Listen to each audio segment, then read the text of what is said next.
Ever wake up ready to conquer the world, and then somehow spend the next 45 minutes on Instagram watching how funny dogs and cats are?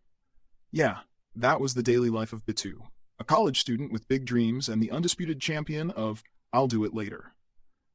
Bitu had one goal today: finish his presentation by 6 p.m. Simple, right?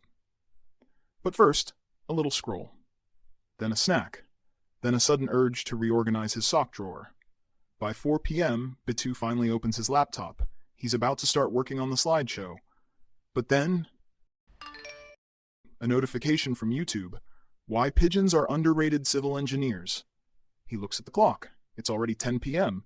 He sighs and decides to finish the presentation tomorrow. Sounds familiar? Well, let's just continue with the story.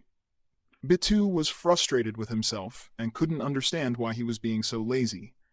And suddenly, from the heavens, someone said, "You don't have a procrastination problem. You have a starting problem." Then, a paper floated down from the sky, listing the steps Bitu could take to beat procrastination. Intrigued, Bitu started reading the paper. Step 1. Set a timer for 2 minutes. Not 30. Not 60. Just 2 minutes. Anyone can do anything for 2 minutes. Even you, Bitu. Step 2. Do the tiniest version of the task. Just open the file, type one line. No pressure to be productive. Just add your name to the presentation. Remember, keep doing something related to the task for those 2 minutes. Step 3. Build momentum. At the end of 2 minutes, see if you can keep going. Maybe for another 2. The file's already open. Another 2 minutes won't hurt, right? Can't do more? No problem. Just stop and take a break.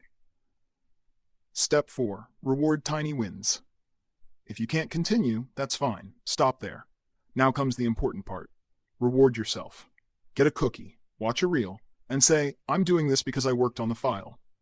Go on with your day, and the next time you remember the file, maybe 2 hours later, just repeat the steps.